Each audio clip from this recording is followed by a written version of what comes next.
Good morning विद्यार्थी मित्रांनो. ऑसोलेशनचा हा 7 नंबरचा व्हिडिओ. मी YVC. पण याच्या आधी आपण जो काही भाग पाहिला होता त्या भागामध्ये graphical variation of the displacement, velocity and acceleration with respect to time और विथ रिस्पेक्ट टू फेज पाहिलं होतं आपण. मग आता तो भाग अगदी थोडक्यात जर रिव्हाइज करायचा असेल आपल्याला तर तो कसा करता येईल. ठीक आहे. If the particle starts, वेगवेगळ्या दोन केसेस आहेत. If the particle starts from mean position or if the particle starts from extreme position. Displacement, this is the phase, this is the x, v and acceleration, x, v and a. So if the particle starts from the mean position, then the graph of the displacement versus phase or versus time is shown in the figure. Okay. This is a 0, pi by 2, 3 pi by 2, 0 pi by 2, pi, 3 pi by 2, 2 pi, so on.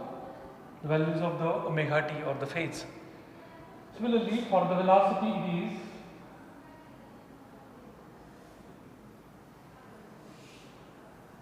okay with respect to phase.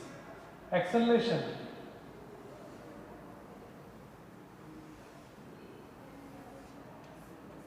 याच्यामध्ये महत्त्वाचा भाग काय, एक्सची maximum value plus ए minus ए, व्हीची maximum value plus ए omega minus ए omega, याची maximum value plus ए omega square minus ए omega square. Okay. हा जो आहे तो काय आहे, पाय बाय 2 आहे ना, काय पाय बाय 2. हा जो भाग आहे तो काय पाय बाय 2, पाय बाय 2. त्याच्यानंतर मग पाय 3 पाय बाय 2. ओके. तर या ग्राफमध्ये याला जर व्यवस्थित पाहिलं आपण, if the graph total graph is shift by the पाय बाय 2, तर अशामध्ये या ठिकाणी याच्या पुढचा जो भाग जो आहे तो जर झिरोला, इथं आपण 0 कन्सिडर केलं, इथंच वाय ॲक्सिस कन्सिडर केला, तर जो ग्राफ तयार होतो तो ग्राफ कशाचा आहे, if the particle starts from extreme position. म्हणजे एवढा पार्ट जो आहे तो मी खोडून टाकला. ठीक आहे. Then the graph is for the particle which starts from its extreme position. असंही थोडक्यात लक्षात ठेवता येतं. ठीक आहे. हा भाग आपण पाहिलेला आहे.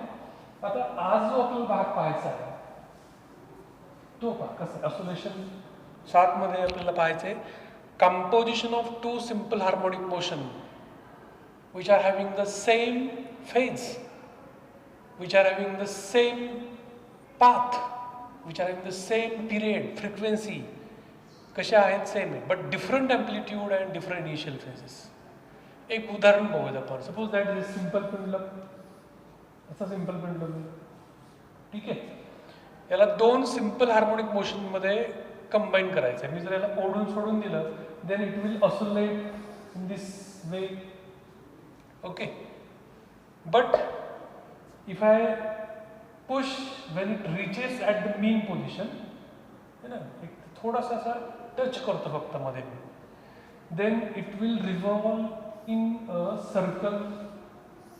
तो कसा फिरेल, गोल गोल फिरेल. याचा अर्थ या ठिकाणी इथं या मोशनला आपण परत ही एक मोशन देतोय, है ना, या हॉरिझॉन्टल मोशनला आपण परत एक काय करतोय, अशी एक मोशन देतोय, त्याच्यामुळे ती मोशन अशी गोल गोल होते.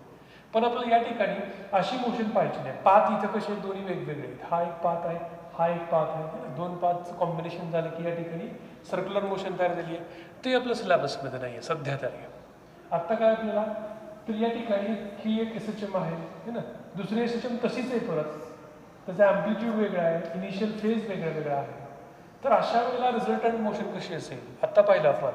अशा 2, एक मोशन अशी आहे, दुसरी मोशन अशी आहे. रिझल्टंट SHM, रिझल्टंट मोशन जी तयार होते ती सर्क्युलर मोशन तयार होते. तसं या ठिकाणी आपल्याला पाहायचं आहे कंपोजिशन ऑफ 2 SHM. आता याच्यामध्ये फक्त एकच भाग आपल्या या बोर्डाच्या सिलेबसमध्ये आहे, तो म्हणजे काय पहा. These 2 SHM has same amplitude, has different amplitude,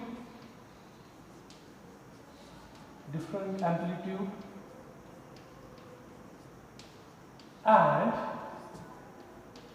initial phase. त्याच्यात वेगळं जे आहे ते वेगळं, तर या दोन गोष्टी वेगळ्या आहेत. दोन SHM मध्ये या दोन गोष्टी कशा आहेत, वेगळ्या आहेत. काय, ॲम्प्लिट्यूड आणि इनिशियल फेज. ठीक आहे, या दोन गोष्टी वेगळ्या आहेत. हा भाग लक्षात ठेवायचा फक्त, कारण पुढे जाऊन आपण कंपोजिशन ऑफ 2 SHM बऱ्याच ठिकाणी पाहणार आहोत आपण. मग त्यावेळेस हा भाग कन्फ्यूज होतो. ठीक आहे, तर काय वेगळं आहे ते लक्षात ठेवायचं आहे फक्त आपल्याला.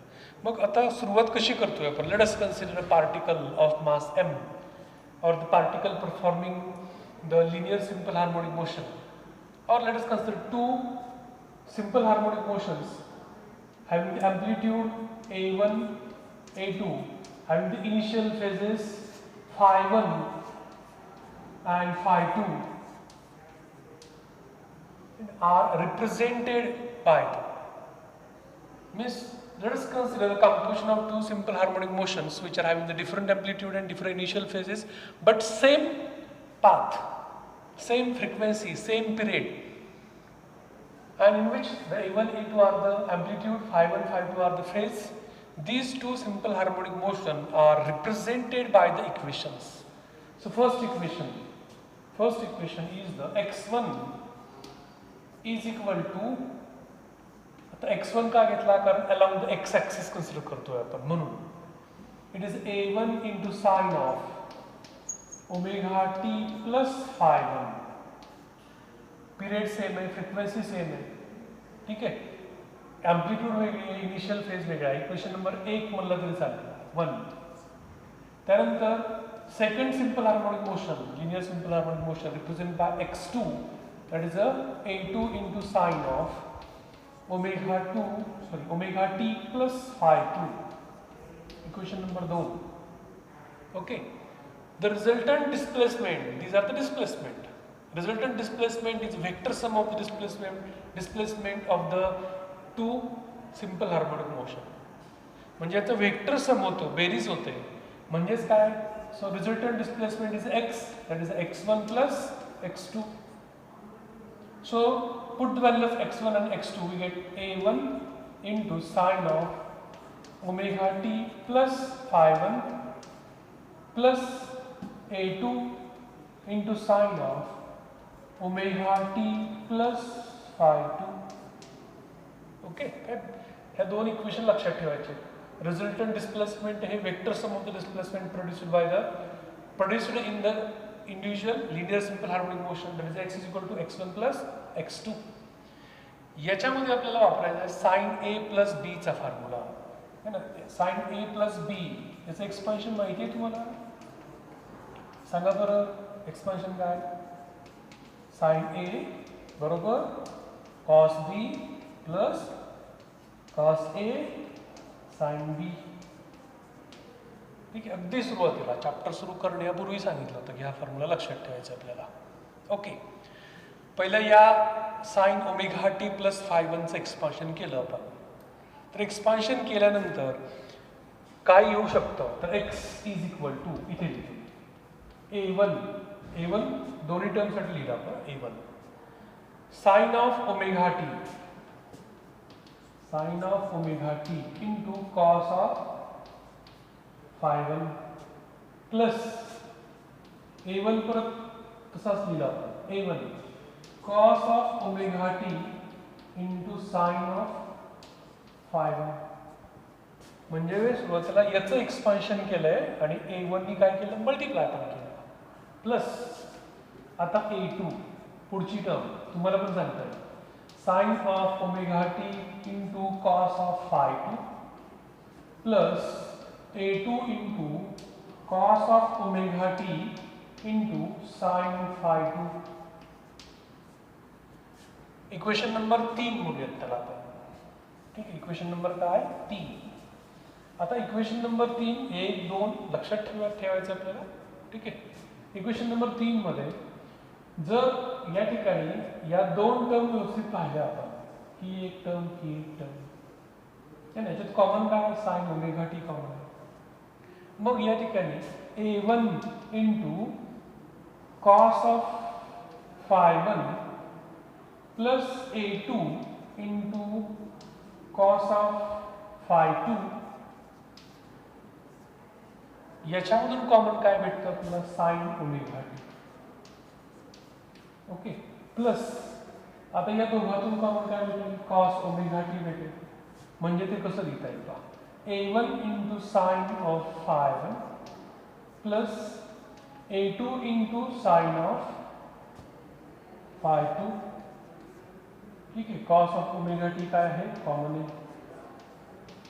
Cos of omega T common आहे.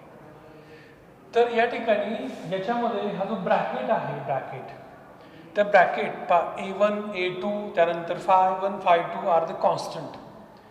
We can combine A1 phi 1 आणि A2 फाय 2 हे कॉन्स्टंट टर्म्स आहेत.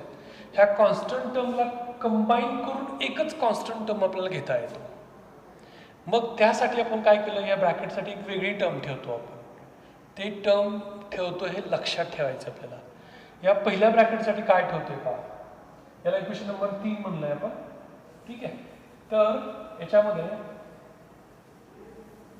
पहा पहिला ब्रॅकेट, या पहिल्या ब्रॅकेटसाठी ठेवतोय आपण R1 कॉस ऑफ डेल्टा. ठीक आहे, याला काय ठेवतोय आपण R1 नाही सॉरी R कॉस डेल्टा. ठीक आहे, R कॉस डेल्टा बरोबर काय ठेवतोय, थोडासा रंग वेगळा वापरतो. तर it is the cos function A1 cos of five 1 plus A2 cos of five 2. Similarly the R sine delta, या ब्रॅकेटला काय ठेवतोय आपण R साइन डेल्टा कॉमन घेतोय आपण दोघांसाठी. म्हणून या ठिकाणी पायाची किंमत अशी ठेवतोय आपण, it is A1 sign alpha 1 plus A2 sign alpha 2. पण ब्रॅकेटच्या ठिकाणी या व्हॅल्यूज ठेवल्या जातात. याला इक्वेशन नंबर 4 आणि 5 समजूया, 4 आणि 5 लक्षात राहील. काय केलं आपण, ब्रॅकेटच्या ठिकाणी काय ठेवलं होतं, पहिल्या ब्रॅकेटच्या ठिकाणी R कॉस डेल्टा, दुसऱ्या ब्रॅकेटच्या ठिकाणी काय ठेवलंय R साइन डेल्टा. हे जर मी या ठिकाणी ही किंमत या इक्वेशन मध्ये ठेवली, put in the above equation we get काय भेटेल आपल्याला, x इज इक्वल टू काय भेटेल, x is equal to R cos delta into sine omega T plus R sine delta into cos omega t. तर हे दोघांमध्ये R काय आहे कॉमन आहे, R कॉमन. मी साइन ओमेगा टी आधी लिहिलं समजा, sine omega t into cos of delta. Okay, plus cos omega t into sine of delta. तर हे कशाचं एक्सपान्शन आहे तुम्हाला पण कळेल. It is R into sine of A plus बी. इथं A काय आहे ओमेगा टी प्लस बी काय आहे डेल्टा. याला इक्वेशन नंबर 6 मानलं जातं, 6. ओके, हे झालं 4, झालं 5. ठीक आहे, कारण हे एक्सपान्शन आहे, omega sine of omega T plus डेल्टाचं ते काय आहे एक्सपान्शन आहे. इक्वेशन नंबर 6 वरून आपल्याला सांगता येतं की अशा जर दोन मोशन एकत्र आल्या, ही एक मोशन आहे, दुसरी मोशन त्याच पाथवरती पण ॲम्प्लिट्यूड आणि इनिशियल फेज वेगळा आहे. ठीक आहे, अशा दोन मोशन जर एकत्र आल्या तर रिझल्टंट मोशन ही परत काय आहे सिंपल हार्मोनिक मोशन आहे. कशावरून सांगता येतं, कारण त्या मोशनचा ॲम्प्लिट्यूड हा काय असेल R, साइन फंक्शन आहे, हा एकूण फेज आहे.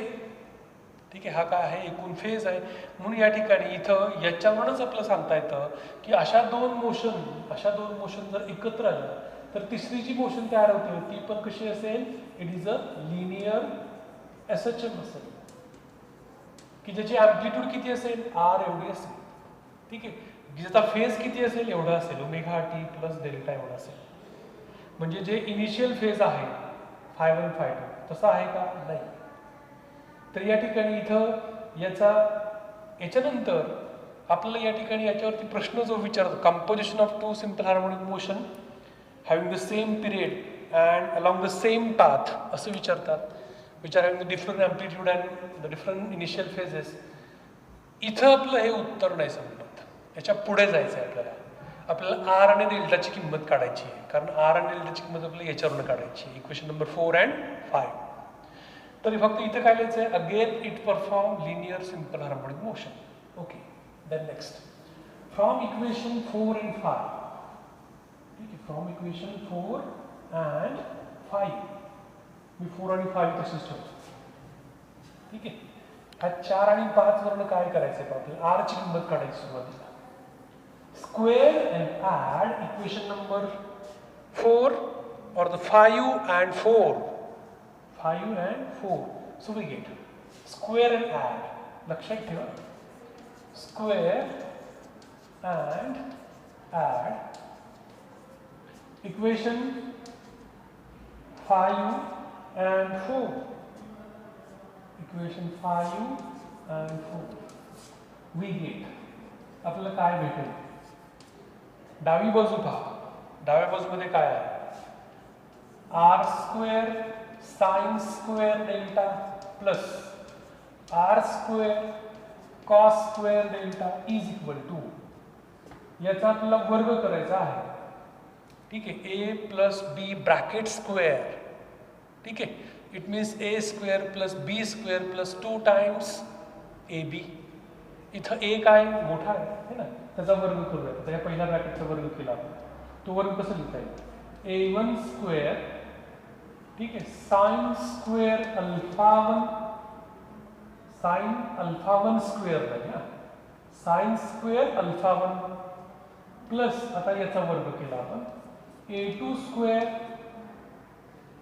Sine square alpha 2 plus 2 times दोघांचे या ठिकाणी गुणाकार a1 a2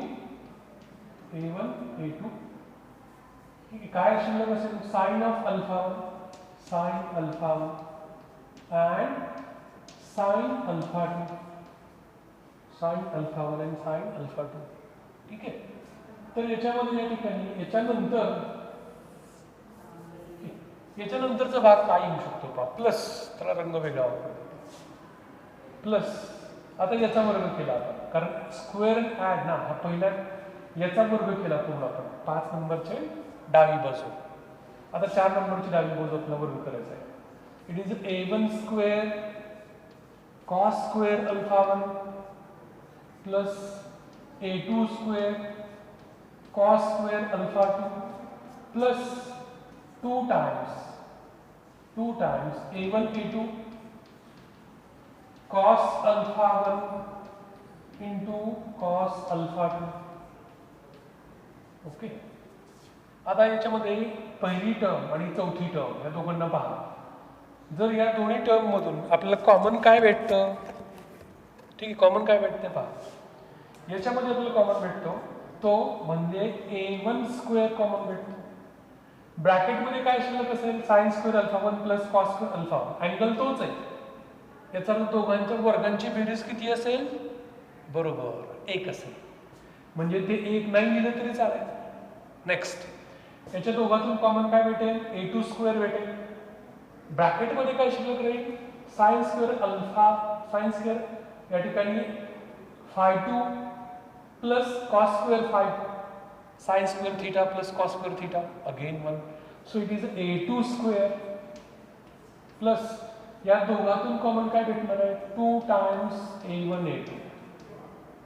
ब्रॅकेटमध्ये काय शिल्लक असेल, it is a sine theta 1 plus sine theta 2 plus cos theta 1 into cos, sorry इथं इंटू आहे, इथं plus cos phi 1 into cos phi 2. ठीक आहे, या दोन्ही टर्म, ही एक टर्म आणि ही एक टर्म आहे कशी दिली, कारण त्यातून कॉमन काय काढलं आपण, a1 a2 कॉमन काढलं, 2 a1 a2 कॉमन काढलं, sine phi 1 into cos phi 2 plus cos phi 1 into sine phi 2.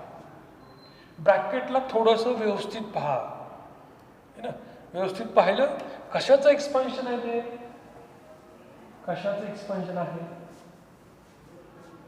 Cos A minus बीचं expansion आहे. याचा अर्थ या ठिकाणी कॉस ए मायनस बी म्हणजेच काय, cos A cos B plus sign A sine B. आता इथं प्लस साइन आहे, याचा अर्थ कॉस ए मायनस बीचा तो ते एक्सपान्शन आहे. याचा अर्थ a1 square plus a2 square plus 2 times a1 a2 into cos of phi1 minus phi2. याचं ते काय आहे? एक्सपान्शन आहे. इकडे काय येतं का याची डावी बाजू. यातून कॉमन काय भेटणार आपल्याला? आर स्क्वेअर है ना. आर स्क्वेअर कॉमन काढला आपण. ब्रॅकेटमध्ये काय शिल्लक असेल? Sine square delta plus cos square delta is again 1. So it remains only R square. It remains only R square. Square root both the side. Square root both the side we get r is equal to under root a1 square plus a2 square plus 2 times a1 a2 into cos of phi1 minus phi2. Equation number next जी काय तुमचं. ठीक आहे. This expression gives the amplitude of resultant motion, that is under root a1 square plus a2 square plus 2 times a1 a2 into cos of phi1 minus phi2.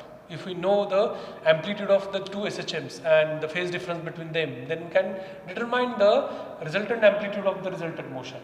Okay. Then next, how to find the initial phase of the resultant motion, that is delta. As we know the equation 4 and 5. What is equation 4 and 5? That is r cos delta is equal to and r sin delta is equal to equation 4 and 5. From squaring and adding we get the amplitude. Then what is equation number 4? That is the r cos delta is equal to a1 cos of phi1 plus a2 cos of phi2. This is equation number 4. And what is 5? That is r sin delta is equal to a1 sin phi1 plus a2 sin phi2. Okay. How to get delta? Divide equation 5 by 4. We get r get cancelled, so it becomes tan of delta. This is the 5. Divide 5 by 4.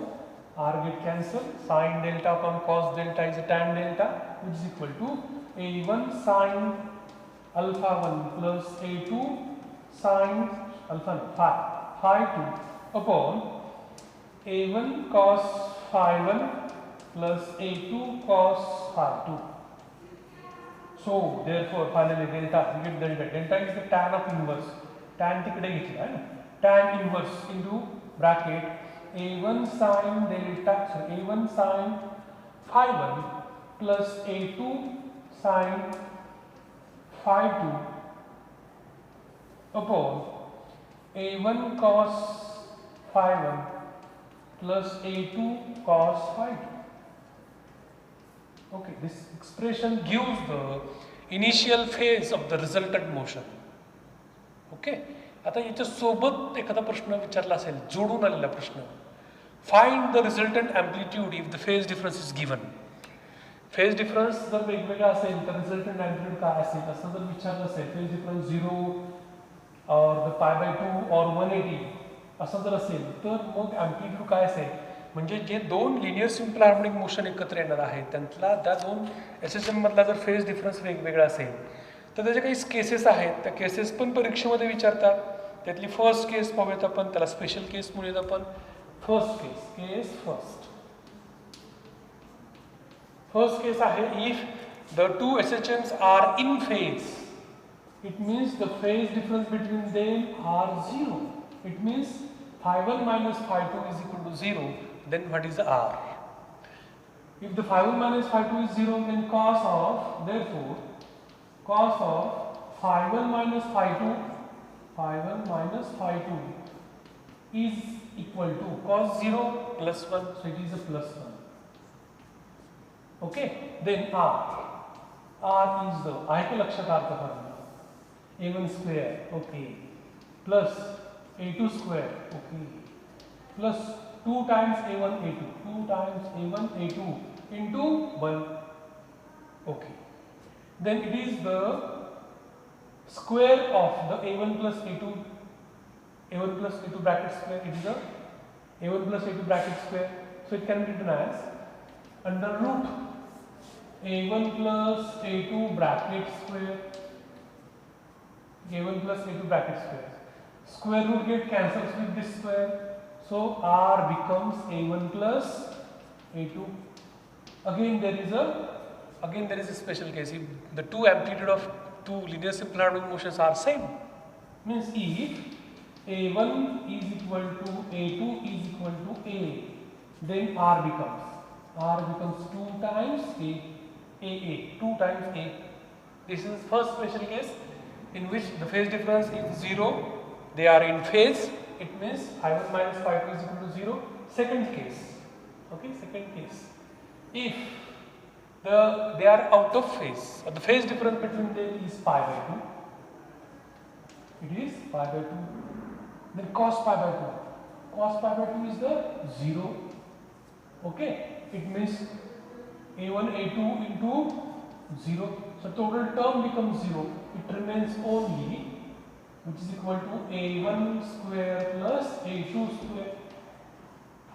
Okay, then आता आपल्याला हा formula लिहिता येणार आहे, ठीक आहे.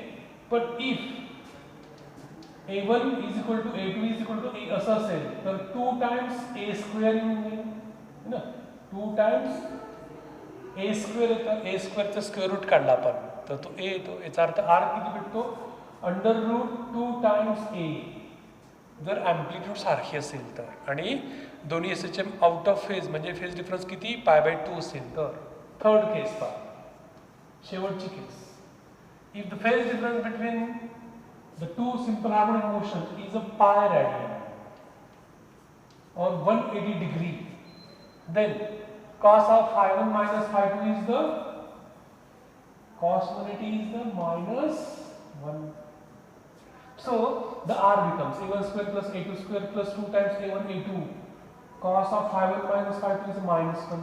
So this last term becomes minus of 2 times a1 a2, and this whole term means a1 plus a1 square plus a2 square minus 2 times a1 a2 is the square of, it is the square of a1 minus a2 with the brackets a square, a1 minus a2 bracket square.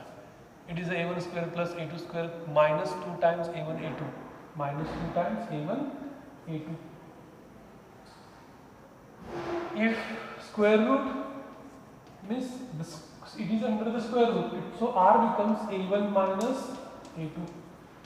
Then again there is a special case. If a1 is equal to a2, amplitude are same, which is equal to a, then r becomes a minus a, it becomes 0. Amplitude जी आहे अशा 3 वेगवेगळ्या special केस पाहिले आपण, ज्याच्यामध्ये आपण ॲम्प्लिट्यूडचं expression काढलं आहे ना. फेज डिफरन्स पाय रेडियन असेल तर a1 minus a2, phase difference 0 असेल तर a1 plus a2, phase difference हा पाय बाय 2 असेल तर r हा किती येतो pi by 2. It is a under root a1 square plus a2 square येतो, ठीक आहे. तर अशा या ठिकाणी हा जो कंपोजिशन ऑफ 2 SHMचा भाग जो आहे तो भाग तुम्हाला असं एकदा वाचला किंवा एकदा ऐकला आणि मग तो लिहिता आला असा होत नाही.